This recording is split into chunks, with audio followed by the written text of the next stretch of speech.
You're listening to The World at 8 with Lynn Mozart.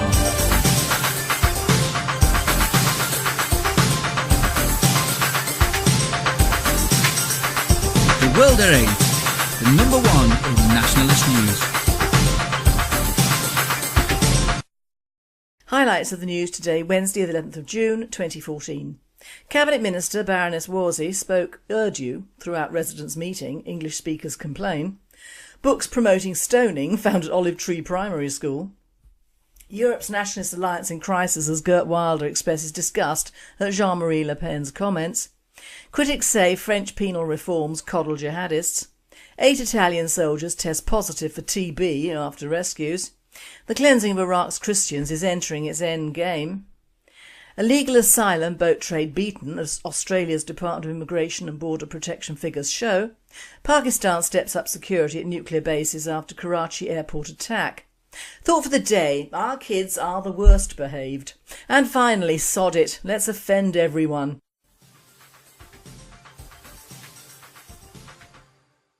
UK News. Cabinet Minister Baroness Warsi spoke Urdu throughout residents' meeting, English speakers complain. Rahim Kassim of Breitbart News Network asks whether it is appropriate for a representative of Her Majestys government to be playing identity politics, speaking to residents in a foreign language and failing to cater to English language speakers. Britain's first female Muslim cabinet minister, Baroness Saida Warsi, has come under fire for exclusively speaking in Urdu during a local meeting that was supposed to encourage people to become part of the political process. He cites the Starbridge News, which reported that 50 residents at Lai's Guzia Jamia Mosque were in attendance for the speech. Craig Greenwell, a local resident, said he attended to see what the Conservatives had to say. I didn't have a clue what the Baroness was saying as it was in Urdu. I think it should have been translated into English as well. World at 8. The make-believe Baroness is supposedly to be educated. So how come this disaster in public relations? She's let everyone know what side her bread is buttered.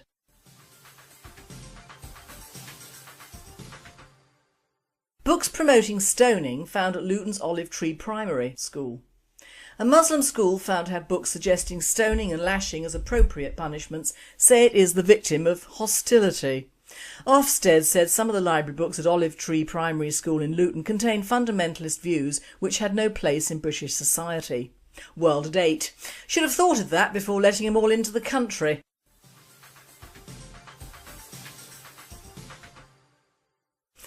Tower Hamlets Council targeted in Trojan horse style Islamist infiltration plot. A London MP today warned of the risk of a Trojan horse style Islamist plot to infiltrate councils in the capital amid claims of schools being targeted in Birmingham. As Ofsted criticised 5 schools at the heart of the row, Labour's Jim Fitzpatrick said there is a risk of race politics taking hold after the re-election of controversial Mayor Lutfur Rahman in Tower Hamlets. He said Labour had rejected several hundred applications from people the party believed could be extremists trying to infiltrate the borough's politics, as well as expelling party members during the past 5 years. World at 8. Too little, too late. Tower Hamlets has been a ghetto of Islamic radicalism for years, from the council down.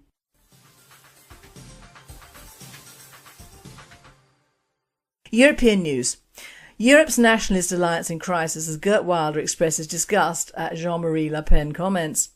Dutch anti-Muslim leader Geert Wilder expresses absolute disgust over Jean-Marie Le Pen's alleged anti-Semitism, triggering crisis which could benefit Nigel Farage.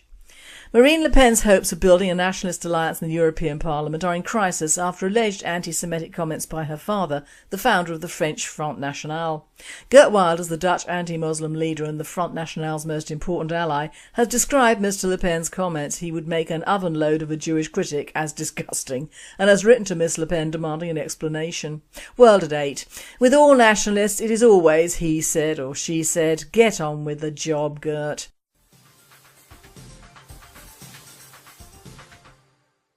Critics say French penal reforms coddle jihadists.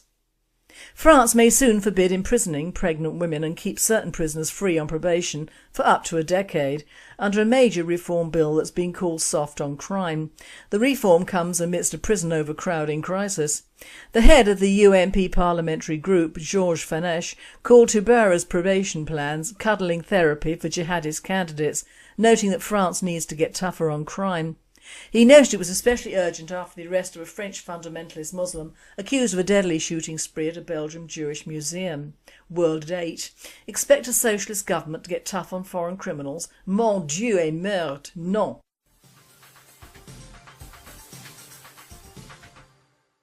Eight Italian soldiers test positive for TB after rescues.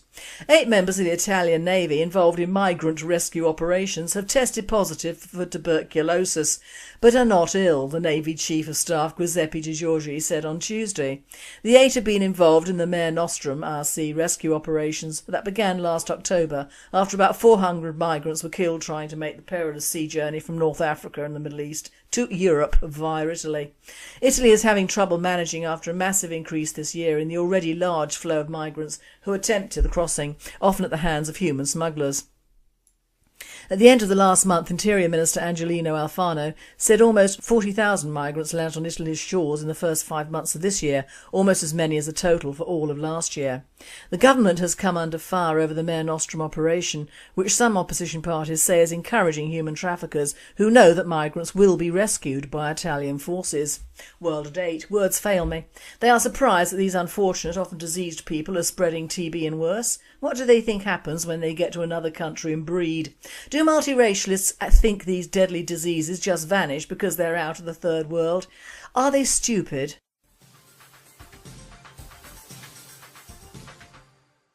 World news. The cleansing of Iraq's Christians is entering its end game. The government of Mosul, Iraq's second largest city, fell overnight to the jihadist Islamic State of Iraq and Levant, also called the Islamic State of Iraq and Syria, ISIS. Mosul's panic-stricken Christians, along with many others, are now fleeing en masse to the rural Nineveh plain, according to the Vatican publication Fides. The border crossings into Kurdistan too are jammed with the cars of the estimated 150,000 desperate escapees. World at 8. Send all our Muslim Iraqis and Kurds back to Iraq and take the Christian Iraqis in. Problem solved.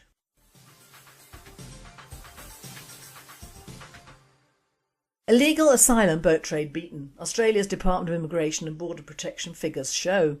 In what is being described as a turning point in the Abbott government's pledge to shut down the people smuggling racket, the total number of asylum seekers either in detention or detained in the community has begun to go backwards for the first time in 6 years. Department of Immigration and Border Protection figures confirmed a total of 1,127 people who the Abbott government considered illegal entries had been returned to their country of origin since September 18th. This included those held in both offshore and onshore processing facilities. This now outnumbers the total number of arrivals since the start of the government's controversial border protection policy, which peaked at 1,111 before the flow of boats was brought to a halt. Immigration Minister Scott Morrison is expected today to announce the milestone of the operation. Mr Morrison said it was now hitting home that people were wasting tens of thousands of dollars on payments to people smugglers for visas they would never be granted. World at 8. About time it hit home in the UK, but it never will amount to anything here. We simply do not have the nationalistic-minded politicians with guts in this country. Well, not that the sheep will vote for.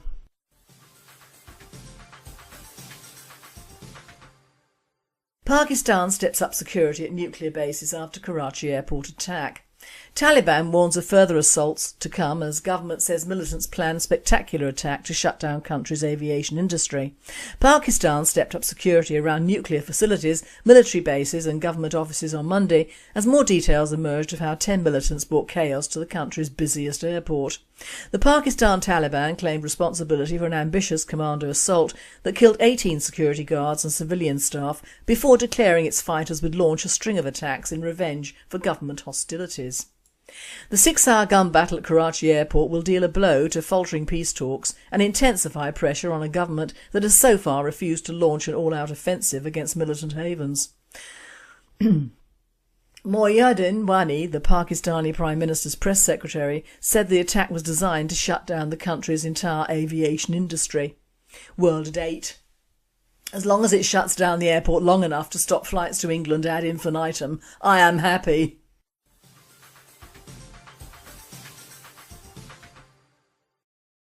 Thought for the day. Our kids are the worst. They are, and it is official. English pupils, or shall we say British for the sake of the multiracial society, are the worst behaved in the world, or rather what they term the developed world. And what is fuelling this? Well, of course, poor parenting and the reluctance of the schools to expel unruly pupils, to name but a few. Our teachers in the UK are subjected to actual physical violence and insolence on a day-to-day basis in many schools. I feel we have to itemise the real reason behind this particular report. First of all, they state English, which, let's face it, hasn't or isn't used in the normal course of reporting ever. It is always British this, Brit that, which of course encompasses a multitude in this country of ethnicities, many almost very far from being British, let alone English. So this report highlights the English pupils, and by that I would gather it means what white or off-white, fairly indigenous youngsters we have left. Of course, that term couldn't be applied to the teachers and staff of many of the schools that these English pupils study or don't study at. Looking at TV news and reports, most, if not all, schools are mainly very mixed, and that applies to their staff as well. Now let's get things straight. I taught unofficially for a year in a state school many years ago, and my class were lovely. I taught fine art and only had the pupils who wanted to do it. I refused to teach the few who were not interested, but we are talking about the early 80s here, when mobiles, propaganda, massive immigration and social engineering were just getting started. My pupils were lovely and polite. I had one boy who really didn't care and I removed him from the class. Simple. The rot came into our schools when the entire school system changed and the sheeples thought that they and their offspring were entitled to an education that they had put nothing towards, be that monetarily or emotionally. The benefit system was well underway then, and many kids from deprived areas just relived their parents' experiences of little or no schooling, because what is the point? Inner city schools, especially in London, had a large proportion of West Indian children in the 70s and later Asian in the 80s, both ends of the learning scales in effect. Generally it was agreed that a large preponderance of West Indian kids didn't want to learn, and before the word multiracial education was invented, corrupted whole classes of white pupils only too willing to become nothing more than imitation rastas and gangsters, hence the innovation of the gobbledygook speak that we are now reaping the benefits of. In short and in fact, if immigration from our third world had not been encouraged so radically during these times, our problems with our young today would be different ones. Asian children, and I include Indians and Chinese, but not the Muslim children, because they are products of their religion and their way of life, and indeed are still trying to impose that form of indoctrination within our education systems, both school and university-wise even today. How about the Muslim head teacher who banned Santa? But Indian and Chinese kids are born with the will to learn and better themselves. From the Chinese perspective, this comes from their homes and parents, and the Indians, well, there's no better civilization when it comes to bragging and making money. Unfortunately, our English kids don't copy them. They copy the West Indians and the Africans and the multitudes in between for attitudes, and are encouraged in this with stupid and ignorant parents for the most part. These parents were the pupils of the 70s and 80s. The 90s saw a marked change in the entrance exams into university, which term applied to technical colleges, art schools and polytechnics, quite suddenly and for more money renamed universities. It was for more money that they advertised heavily to get foreign students in, and these in turn stayed on in the UK. I think it's safe to say that a huge majority of our schools for all ages are overwhelmed with foreigners. Whether British born or not, I don't care. And along with the third world subjects and creed now being propagandised to our own children is the unwelcome addition of a different creed and culture in the form of Islam. But suffice to say, the behaviour of English children is for the most part the result of heavy and persistent indoctrination throughout our state education system since the 1970s. It is due not only to the broken marital system in this country, but the propaganda that everyone is entitled to everything for free, and that encompasses schooling, health, jobs, training, universities and future. And add to this the current mode of thinking that apparently few of our over 20s of 2020 will want to marry and produce children. This is the supreme ideal of the Frankfurt School for an enemy population, and the seemingly impossible result is that future generations of English pupils will not have their own ideas, religious leanings, familial needs, cultural mores or even good manners and behaviour. It is a vast majority of their mothers who have been drunk and undressed on the streets of this country, and their fathers, whether absent or not, creating havoc at sports events abroad. This behaviour is in entire families in this country, and it is not only exhorted by the media but revelled in on idiots' mobile phones and tablets. Of course this applies to the wealthy as well, or rather the new wealthy or celebs, from which a large proportion of this very odd and very singular behaviour to England applies. The US does it better and has more excuses, as for the most part the descendants of the blacks over there didn't want to go there in the first place as slaves, but were sold by their own or the Arabs to the colonists. We actually asked for ours, which is why we have a heavy black culture in this country through our schools. The old money can also take the blame in a different way. Our educated jobs are well known, and we can produce from the best public schools and proper universities the best socialists and communists in the world, most of whom end up in Parliament anyway or in the civil service. What we have lost in a sea of women's lib, children's lib, and yet none for fathers or father figures, is the old-fashioned home discipline, and this has transgressed to the school systems, ably aided by completely foreign cultures and religions which have been pushed into the faces of our very young children, who now view the many multiracial kids shows as being normal for this country. The powers that be thought this was not good enough, so brought in multisexual attitudes to complete the picture of a miniature Sodom and Gomorrah going to hell in a hay basket. But it's for the kids, innit? As the Jesuits said, give me the first 5 years of a child's life and I give you the man, and oh dear, this is coming drastically true. We as parents are partly to blame. I was lucky to have my first 2 children in mainly private education, but my youngest eventually had to go through the state system, and I met every sort of retard or challenged person within that system. People who should not have been teaching or in charge of children because they could not carry out the discipline needed in many cases. Many did this by choice because they'd been indoctrinated at teachers' training colleges to believe that discipline, even verbal, was abuse and infringed the child's rights. Oh yeah? Homework was a foreign word and work ethic until the kid was around 14. In fact, far too late to make an impact on a homework ethic for most. Why? The new breed of semi-part-time married with family teacher didn't want to check homework at night but cook what is laughingly referred to as tea and watch telly. So the vast majority of English children going through the state system or comprehensive system for the last 35 years is a child of the revolution, a stateless wandering on the face of Europe, which is just what the EU and the old world order want. They don't mind the foreign children being educated and becoming professionals in the UK because they ain't English, even though the English taxpayer has probably paid for the majority of their education and training. It doesn't bother them that there is at least 3 generations of English who cannot spell, write or form a letter or write a card or even keep a timed appointment if it ain't on their sodding mobile phones. They don't care that the terrible reputation of our young abroad is primarily down to lack of pride or nationalism, which are 2 dirty words in the Frankfurt School mantras.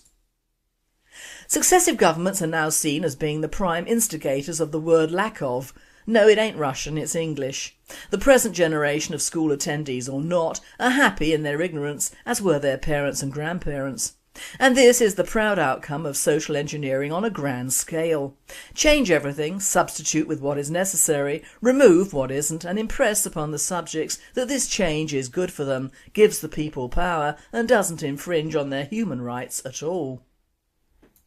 In short, take away bad habits which are family, work, manners, patriotism, religion, formal education, discipline, innovations, self-belief, socialising, team spirits, not the bloody Olympics or the World Cup, community, ours, history, ours, and instilling in everyone who is upright the belief that they are entitled to live in homes decorated to within an inch of its life by right, and no, you do not deserve it.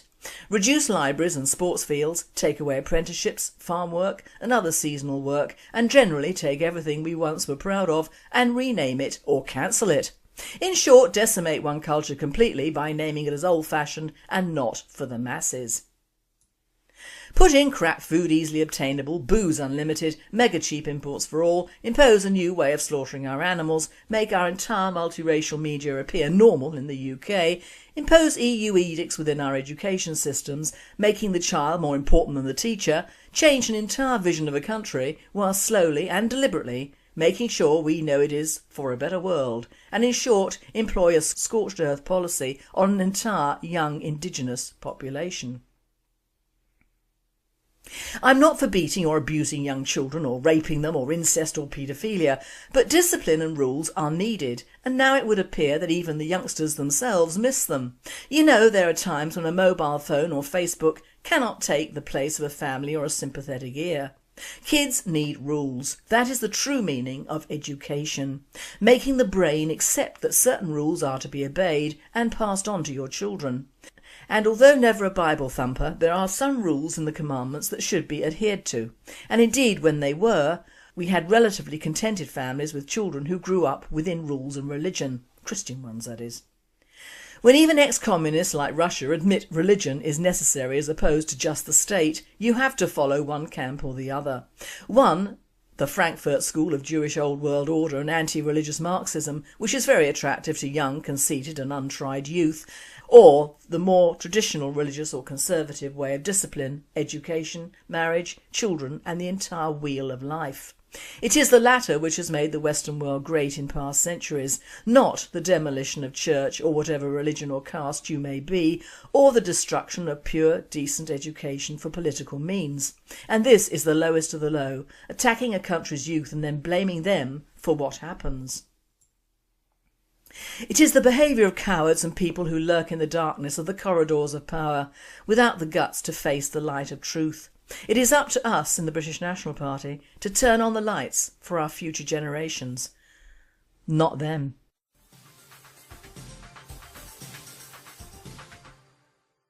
And finally, sod it, let's offend everyone.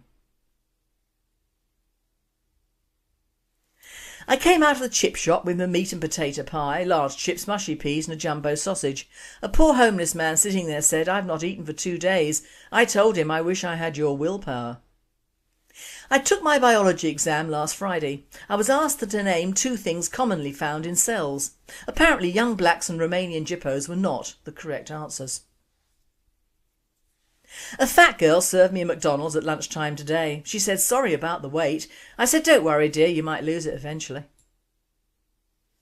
I walked past a black kid sitting at a bus stop and I went into the bank. When I came out he looked at me and said, "Any change?" I said, "No, you're still black." Snow in the forecast. The TV weather girl said she was expecting 8 inches tonight. I thought to myself, fat chance with a face like that. An Irish boy stands crying at the side of the road. A man asks him what's wrong. The boy says, "Me ma is dead." "Oh, but Jesus," says the man, "do you want me to call Father O'Reilly for you?" The boy replies, "No thanks mister, sex is the last thing on my mind at the moment."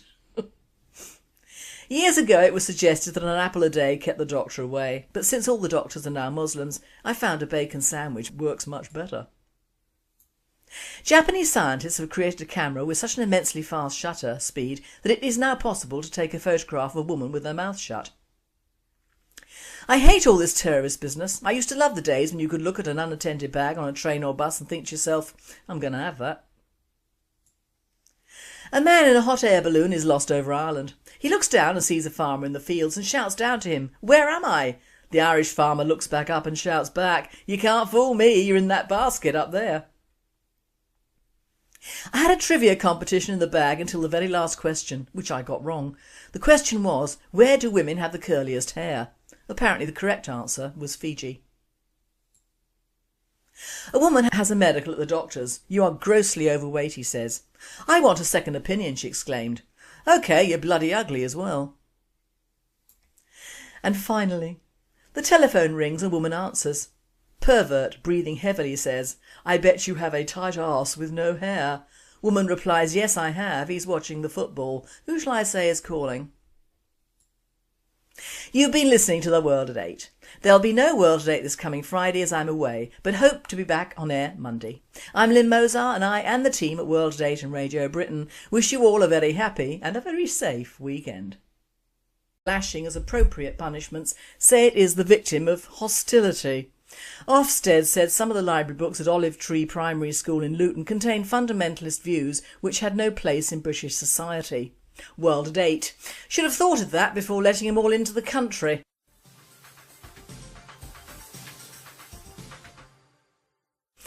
Tower Hamlets Council targeted in Trojan horse style Islamist infiltration plot. A London MP today warned of the risk of a Trojan horse style Islamist plot to infiltrate councils in the capital amid claims of schools being targeted in Birmingham. Europe's Nationalist Alliance in crisis as Geert Wilder expresses disgust at Jean-Marie Le Pen's comments. Critics say French penal reforms coddle jihadists. 8 Italian soldiers test positive for TB after rescues. The cleansing of Iraq's Christians is entering its end game. Illegal asylum boat trade beaten as Australia's Department of Immigration and Border Protection figures show. Pakistan steps up security at nuclear bases after Karachi airport attack. Thought for the day, our kids are the worst behaved. And finally, sod it, let's offend everyone.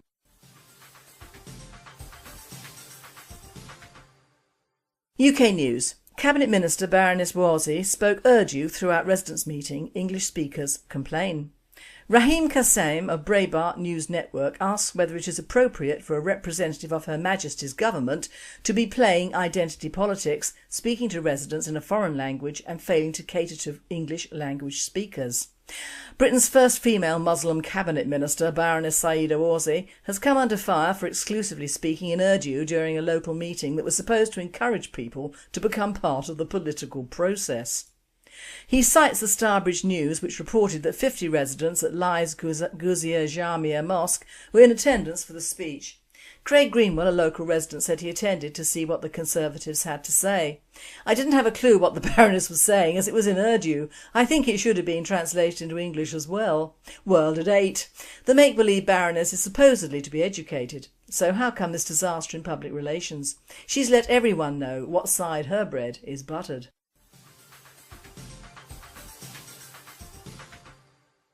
Books promoting stoning found at Luton's Olive Tree Primary School. A Muslim school found to have books suggesting stoning and...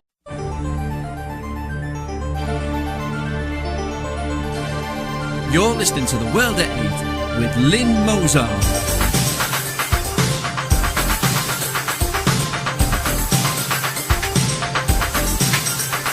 The World at 8, the #1 in nationalist news. Highlights of the news today, Wednesday the 11th of June 2014. Cabinet Minister Baroness Warsi spoke Urdu throughout residents' meeting. English speakers complain. Books promoting stoning found at Olive Tree Primary School.